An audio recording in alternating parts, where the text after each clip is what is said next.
You know, after 40 years on the bench, I thought I had seen everything, every type of person, every excuse, every attitude. But let me tell you something. Just when you think you've seen it all, someone walks into your courtroom and proves you wrong. Before I go any further, if you enjoy these stories about justice and standing up for what's right, do me a favor. Hit that like button and subscribe to the channel. It helps us share these important lessons with more people who need to hear them. It was a Wednesday morning in March. I remember because my wife had reminded me the night before that it was our grandson's birthday, and I needed to leave court on time. I got to the courthouse at 8:15 a.m. like I always do. Been doing it for 4 decades. My father used to tell me, Frank, if you're on time, you're already late, so I'm always early. Christina, my clerk, she's been with me for 15 years now. She had my coffee ready, strong black coffee, the Italian way. No cream, no sugar, just pure coffee. She knows how I like it. I'm sitting there going through my docket for the day, and Christina leans over. Judge, she says quietly, you might want to look at the 1030 case. I look down at the paper. Vanessa Montgomery. Multiple traffic violations, reckless driving, leaving the scene. Okay, not unusual, we get cases like this every week. But then I see Christina's note in the margin. 3rd offense this year. Husband is Richard Montgomery. Now, Richard Montgomery is a name everyone in Providence knows. Real estate developer, big money, the kind of money that builds wings on hospitals and gets your name on buildings. The kind of money that makes people think the rules don't apply to them. 3rd offense, I asked Christina. Yes, Judge. But this one is different. She hit a parked car outside a school zone, damaged 2 other vehicles, and drove away. A teacher got the license plate. There's also something else. She hands me another file. The federal prosecutor's office asked to observe this case. They wouldn't say why, but they're sending someone. That's when I knew this wasn't going to be a normal Wednesday. When the feds want to observe a traffic case, there's always more to the story, always. I take another sip of my coffee and look at the file more carefully. 3 traffic violations in 8 months. Each time she paid the fine and walked away. No points on her license because her husband's lawyers made them disappear. No consequences, no accountability. My father came to this country from Italy with nothing. He worked 3 jobs to support our family. He taught me that in America, the law is supposed to be the same for everyone, rich or poor, powerful or powerless. Everyone stands equal before the law. That's what makes this country work. But I knew, looking at this file, that Vanessa Montgomery had never stood equal before anything in her life. She had always stood above. And I had a feeling that Wednesday morning was going to change that. The morning session started like any other. Traffic cases, small violations, people who made mistakes and were taking responsibility. At 9:45 a.m., I had a case that I still think about. Maria Santos, single mother, 2 kids, works as a nurse at Rhode Island Hospital. She was cited for an expired registration. She came into my courtroom in her hospital scrubs, obviously on her break between shifts. Mrs. Santos, I said, looking at her file, you're here because your car registration expired 3 months ago. Can you tell me what happened? She stood up straight, looked me right in the eye with respect, and said, Your Honor, I have no excuse. My daughter was sick. She has asthma. And between the hospital bills and taking care of her, I just forgot to renew it. I know that's not a good reason. I take full responsibility. I renewed it the day after I got the ticket, and I brought the proof with me. She handed the paperwork to my clerk. Everything was in order. Current registration, proof of insurance, all paid up. Mrs. Santos, I said, I can see you work at the hospital. You're a nurse? Yes, Your Honor. Emergency room, night shift mostly, because the pay is a little better and I can be home with my kids during the day. This woman was working night shifts at the hospital, taking care of sick people, raising 2 kids alone, and she forgot to renew her registration while dealing with her daughter's illness. And she came to court, took responsibility, fixed the problem, and showed nothing but respect for the process. Mr. Santos, I'm going to dismiss this case. You fixed the problem immediately. You showed respect for this court, and frankly, this community is lucky to have nurses like you. Case dismissed. Thank you for your service to our community. Her eyes filled with tears. Thank you, Your Honor. Thank you so much. As she was gathering her papers to leave, I heard something from the back of the courtroom. A laugh, not a happy laugh, a mocking laugh. I looked up and saw her for the first time, Vanessa Montgomery. She was sitting in the back row and she was laughing while looking at her phone. Designer clothes. I'm no fashion expert, but even I could tell that her outfit probably cost more than Mrs. Santos makes in a month. Diamond jewelry that caught the light every time she moved. Designer handbag on the seat next to her that probably cost as much as a used car. She looked up from her phone, glanced at Mrs. Santos walking out of the courtroom, and I saw her roll her eyes. Then she turned to the woman sitting next to her, dressed almost as expensively, and whispered something. They both laughed. Mrs. Santos heard it. I saw her shoulders tense up, but she kept her dignity. She walked out of that courtroom with her head held high. That's when I knew this wasn't just going to be another traffic case. This was going to be about something much more important. This was going to be about whether the law really means the same thing for everyone. At 10:30 sharp, Christina called the case. Vanessa Montgomery, case number 2024 TR 1847. She stood up slowly like she was doing everyone a favor by being there. She walked to the front of the courtroom, and I'm telling you, it was like watching someone walk down a fashion runway. Every step was calculated. She wanted everyone to see her, to notice her, to know that she was different from everyone else in that room. She was followed by a lawyer, expensive suit, leather briefcase, the works. He introduced himself as James Henderson, attorney for Mrs. Montgomery. Mrs. Montgomery, I began looking at the file. You're charged with reckless driving, leaving the scene of an accident, and driving in a school zone at excessive speed. On February 15th at approximately 2:45 p.m., you struck a parked vehicle outside Lincoln Elementary School, causing significant damage. You then left the scene without providing insurance information. Is this correct? Before her lawyer could speak, she laughed, actually laughed. Your Honor, she said with this smile that didn't reach her eyes, I barely tapped the car. There was hardly any damage. I was running late for a spa appointment, and I didn't think it was that big of a deal. Her lawyer put his hand on her arm, trying to get her to stop talking, but she ignored him. Mrs. Montgomery, I said calmly, the police report states that you caused $8,000 in damage to the parked vehicle, and your vehicle struck two other cars as you were leaving. A teacher witnessed the entire incident and had to jump out of the way to avoid being hit. She waved her hand dismissively. That's a bit dramatic, don't you think? Nobody was hurt. I'm happy to pay whatever fine there is and move on. I have lunch plans at noon. I could feel my blood pressure starting to rise, but my father taught me patience. He used to say, Frank, let people show you who they really are before you make a judgment. So I decided to let her keep talking. Mrs. Montgomery, this is your third traffic incident this year. Each time you paid a fine and moved on, as you said, but this time is different. You left the scene of an accident. You put children at risk in a school zone. The standard fine for these violations is $500. She actually laughed again out loud. In my courtroom, $500, Your Honor, I spend more than that on shoes. Is that all? Can I just write a check right now? She started opening her designer handbag. Actually, do you take credit cards? I get points. The courtroom went completely silent. Even her own lawyer looked embarrassed. I saw Christina close her eyes and shake her head slightly. I noticed a man in a suit sitting in the gallery, one I didn't recognize, taking notes. That would be the federal prosecutor's observer.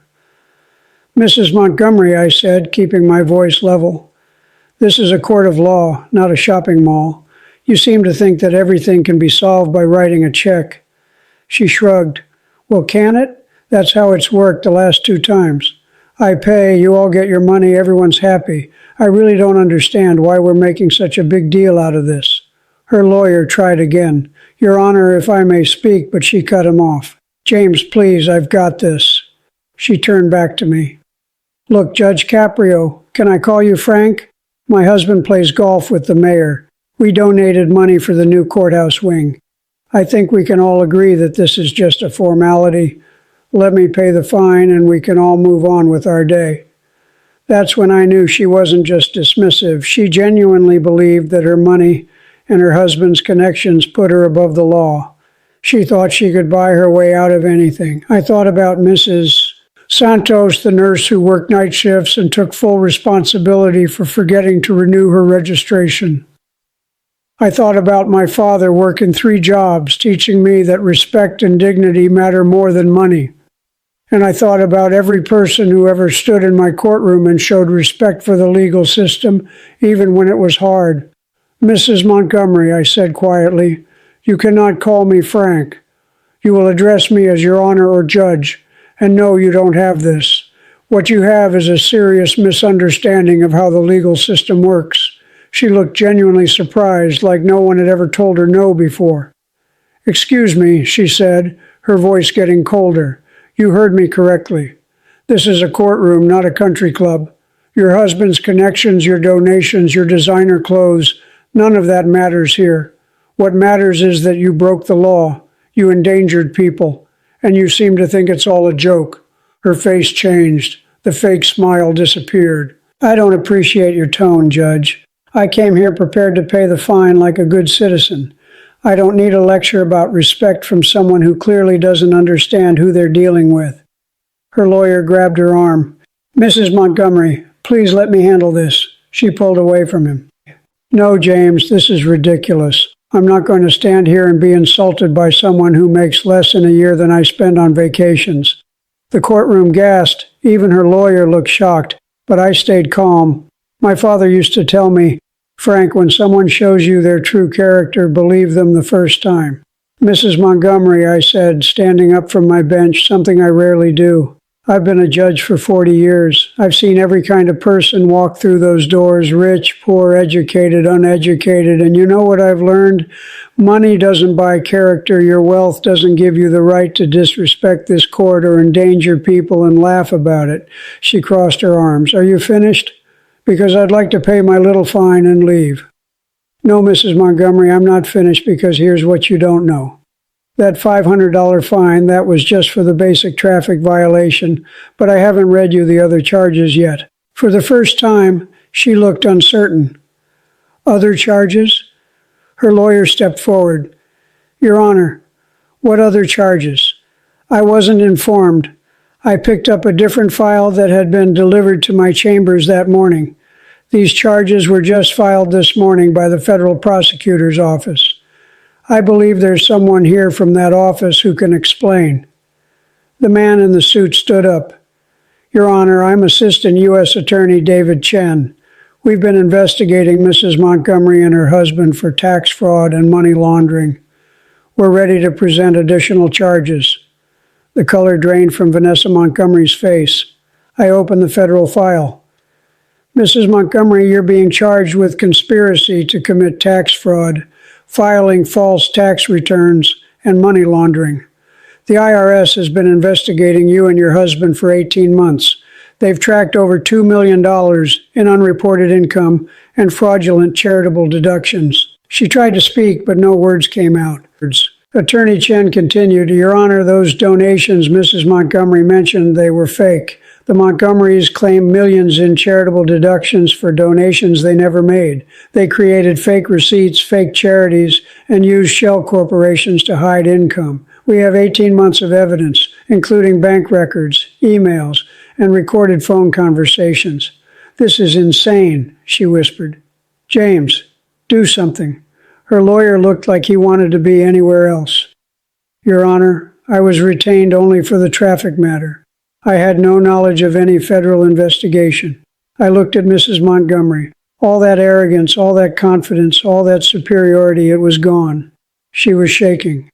Mrs. Montgomery, I said, do you understand what this means? Tax fraud is a federal crime. Money laundering is a federal crime. These aren't charges you can laugh off or pay your way out of. I need to call my husband, she stammered. Attorney Chen spoke up. Your husband was arrested this morning at his office. Federal agents are currently searching your home and business premises under warrant. She grabbed the table to steady herself. The same hands that had been casually opening a designer handbag to pay a fine were now white-knuckled and trembling. So let me explain something to you, Mrs. Montgomery, I said. You came into my courtroom today thinking you were above the law.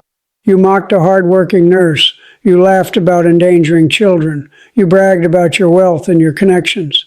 You treated this court with contempt because you thought money could solve everything. I paused and looked at her directly. But here's what you didn't understand. The law is the great equalizer. It doesn't care how much money you have or who you know. And when you break it, there are consequences. Attorney Chin stepped forward with handcuffs. Mrs. Montgomery, I'm placing you under federal arrest.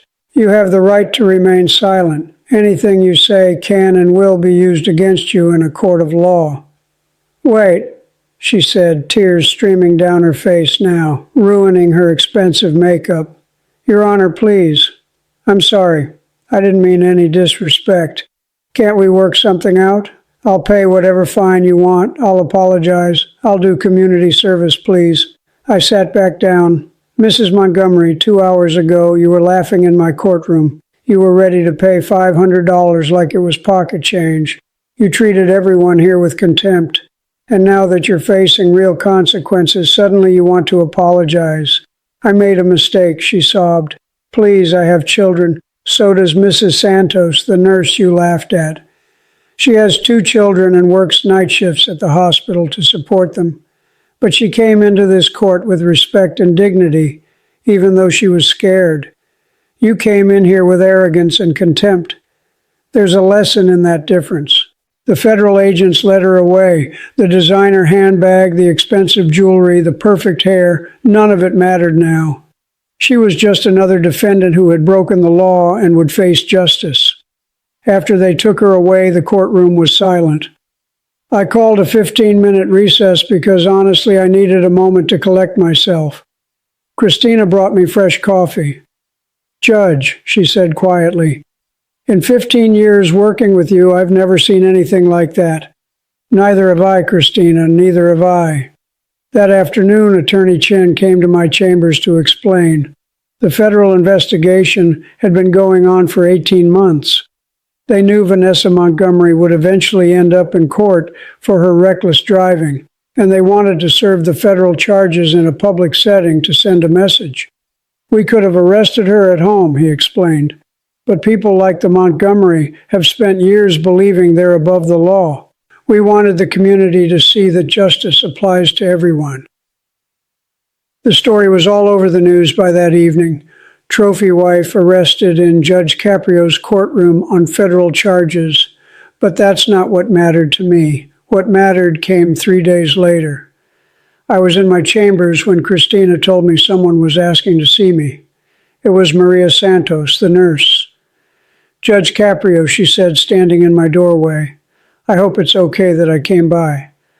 I just wanted to thank you. Thank me, Mrs. Santos. You don't need to thank me for anything. Yes, I do. When I was in your courtroom on Wednesday, I heard that woman laughing at me. I saw the way she looked at me like I was beneath her, and it hurt.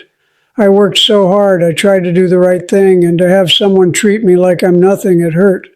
She wiped her eyes, but then I saw the news. I saw what happened, and I realized something. The law really does protect people like me. Working people, honest people, people who might not have money but who have dignity. You showed me that, Judge. You showed all of us that I had to fight back my own tears. Mrs. Santos, you showed yourself that. You came into my courtroom with respect and responsibility. You took care of your problem immediately. You didn't make excuses. That's dignity, that's character, and that's worth more than all the money in the world. She thanked me again and left, but her words stayed with me. A week later, I learned more about the Montgomery case. Their fraud had been systematic and extensive. Over 5 years, they had cheated the government out of millions in taxes. They had claimed deductions for charities that didn't exist. They had hidden income in offshore accounts, and they had used their wealth and connections to intimidate anyone who asked questions. Richard Montgomery took a plea deal, 15 years in federal prison, full restitution, forfeit of assets. Vanessa Montgomery went to trial and was convicted. She got 12 years.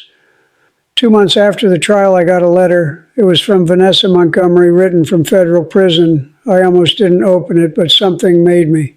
She wrote, Judge Caprio, I know you have no reason to read this letter, but I need to write it. I spent my entire adult life believing that money was the answer to everything. If I had a problem, I could buy my way out. If I wanted something, I could buy it. If someone stood in my way, I could buy them off or buy around them. I never worked for anything. I never earned anything. I married money, and I thought that made me special. I thought it made me better than other people.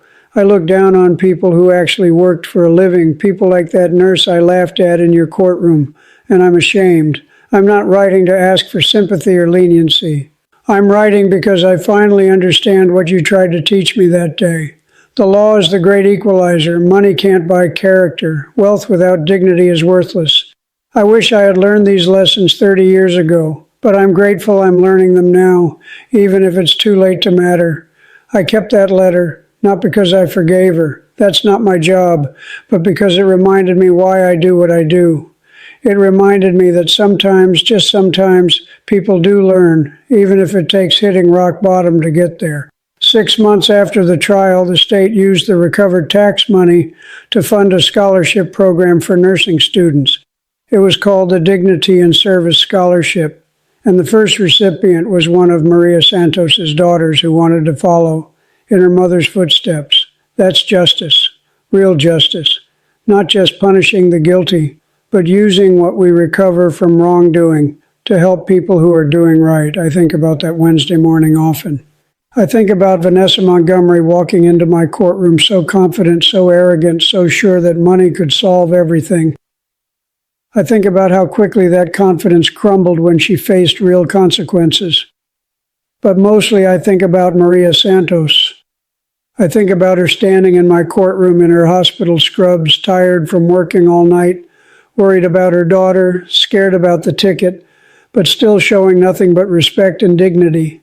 She was the real hero of that story. She didn't know it, but she taught everyone in that courtroom more about character than any sentence I could ever hand down. My father used to tell me, Frank, the measure of a person isn't what they have. It's what they do when they think no one is watching. Maria Santos took responsibility when she thought no one cared. Vanessa Montgomery mocked people when she thought no one would call her out. Character reveals itself in those moments. You know what I learned after 40 years on the bench? Money can buy a lot of things. It can buy designer clothes, expensive lawyers, and temporary comfort, but it can't buy integrity, it can't buy respect, it can't buy character, and it definitely can't buy your way above the law. The law is the great equalizer. It's the one place where your bank account doesn't matter, where your connections don't help you, where your last name doesn't give you special treatment. In my courtroom, a nurse and a trophy wife stand on the same ground, and that's exactly how it should be. So here's what I want you to remember from this story. Treat people with respect no matter who they are or what they do. Take responsibility for your actions. Understand that character matters more than cash. And know that the law applies to everyone equally, from the person who works 3 jobs to the person who doesn't have to work at all. If this story meant something to you, if you believe in equal justice and standing up for what's right, do me a favor. Hit that like button and subscribe. Share these stories so more people understand that justice isn't just for the powerful, it's for everyone. Vanessa Montgomery thought she could laugh off a $500 fine. She learned that some lessons cost a lot more than money. She learned that respect isn't something you can buy, it's something you have to earn. And she learned that in America, when you stand before the law, you stand equal with everyone else, whether you like it or not. I'm Frank Caprio. After 40 years on this bench, I still believe that the best judgment isn't always in the law books. Sometimes it's in your heart, but I also believe this. The law is there to protect all of us equally. Rich or poor, powerful or powerless, we all stand the same before justice. And that's what makes this country work. Thanks for listening. Remember, respect costs nothing, but it's worth everything. Treat people with dignity. Take responsibility for your actions. And understand that no amount of money puts you above doing what's right. God bless you all. And God bless America, where the law truly is the great equalizer.